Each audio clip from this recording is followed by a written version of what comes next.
தளபதி கட்சி ஆரம்பிச்சதுல இருந்து இன்ன வரைக்கும் போன வாரம் வரைக்கும் கட்சியில வந்து நான் ஒன்றிய சில போஸ்ட் போட்டு நான் எல்லாம் பேனர்ல இருந்து எல்லாம் பண்ணிட்டு தான் இருக்கிறேன். தளபதி நிகழ்ச்சி வந்து எந்த நிகழ்ச்சி வந்து ஒரு நிகழ்ச்சி தவறாம எல்லா நிகழ்ச்சியும் வந்து மொத்த ஒன்று யார் யார் போறாங்களோ இல்லையா நான் வந்து மாவட்ட செயலர் கூட தவறாம நான் கலந்துப்பேன் எல்லா நிகழ்ச்சியும். சரிங்களா? இது என்ன ஆச்சுன்னா இப்போ தளபதி பிறந்த நாளுக்கு வந்து நான் ஃபர்ஸ்ட் வந்து நான் இப்போ தளபதி கட்சி புதுசாக ஆரம்பிச்சிருக்கான்னு சொல்லிட்டு நான் ஒரு பேனர் டிசைன் பண்றதுக்காக எல்லாருமே வெறும் மாவட்ட வரைக்கும் தானே போட்டோ போடுறாங்க. பாஸ்கர் அண்ணா போடுறாங்க, இல்லை புஷி ஆனது அவர் போட்டோலாம் போடுறாங்க. அதனால நானே பண்ணேன், சரி மாநிலத்தில் இருக்காங்களே புதுசாக வந்திருக்காங்களே எல்லாருமே மாதவச்சனா இருக்காரு, நிர்மலா அண்ணா இருக்காங்களே எல்லாருமே புதுசாக வரதால நான் என்ன பண்ணேன், எல்லாரோட போட்டோ மாநில யாரெல்லாம் பெரிய ஆள் போஸ்டிங் இருக்காங்களோ அவங்க போட்டோலாம் போட்டு நான் வந்து பேனர் வச்சேன். பத்தாவதுக்கு வந்து நான் தளபதி ஆஃபீஸ்லையும் போய் நான் வச்சேன். இதை வந்து குரூப்ல யாரோ ஸ்டேட்டஸ் பார்த்துட்டு நீ எதுக்குப்பா இந்த போட்டோலாம் இவங்க போட்டோலாம் நீ போடுற, இதெல்லாம் நீ போடக்கூடாது, நீ எத்தனை போஸ்ட் வச்சா அத்தனை போஸ்ட் எத்தனை என்கிட்ட கொடு, நான் காசு கொடுத்துறேன் அந்த போஸ்ட்டுக்கு, நீ போஸ்ட்லாம் ஒட்டக்கூடாது, இது பெரிய பிரச்சனை ஆயிடும், நாங்க மட்டும் தான் இருக்கணும், நாங்க மட்டும் தான் வளரணும், அந்த மாதிரி வந்து என்கிட்ட பேசினாரு. அவர் பேசின ஆடியோ எல்லாமே இருக்குது, ஒன்றிய பேசின ஆடியோவும் இருக்குது. இது வந்து என்ன பண்ணாங்க, அடுத்த கட்டம் என்ன ஆச்சுன்னா தளபதி பிறந்தநாள் முடிஞ்சதுக்கு அப்புறம் நான் இந்த பேனர் போடுறதை சைலண்டா விட்டோம். ரெண்டாவது வந்து என்ன பண்ணாங்க, 3 நாள் கழிச்சு நாங்க பேனர் போய் அந்த போஸ்டர்லாம் நாங்களே தளபதி ஆபீஸ்ல போய் ஒட்டிட்டு வந்தோம்.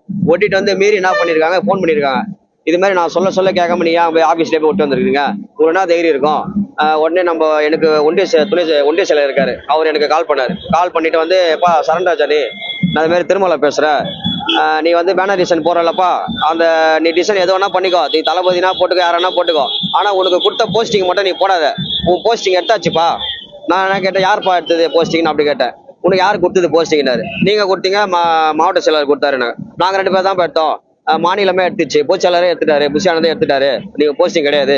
என்ன காரணம்னா காரணத்தை சொல்லுனேன். இல்லப்பா நீ கட்சிக்கு வந்து நிகரமா வேலை செய்யற, என்ன பண்ணீங்க, என்ன இது வரைக்கும் நான் தளபதிக்காக இப்ப அப் டு டேட் பொதுச்செயலர் தங்கத்தரையிலுக்கு வந்தாரு, இப்போ மலையனூருக்கு அவரு கூட போட்டோ வரைக்கும் ஆகிட்டு இருக்குது. பரணியான கூட எடுத்த, காஞ்சிபுரத்துல களஞ்சியம் அந்த அண்ணா இருக்காரு பார்த்தீங்களா, தென்னரசு அந்த அண்ணா கூட நின்று போட்டோ எடுத்து எல்லாமே வந்து நல்லா பார்த்து நல்லபடியா தான் அமிச்சோம். பாஸ்கர் அண்ணா இருக்காரு இங்க செஞ்சில. இது என்னன்னா இன்ன வரைக்கும் பாஸ்கர் அண்ணாக்கு வந்து தளபதி பொதுச்செயலாளர் வந்து நான் தனிப்பட்ட முறையில மீட் பண்ணது என்ன பண்ணிருக்காங்க, கட்சியில போயிட்டு உனக்கு வந்து இளைஞரணி செயலாளர் கொடுத்துறப்பா சொல்லிட்டு பொதுச்செயலாளர் சொல்லியிருக்காரு.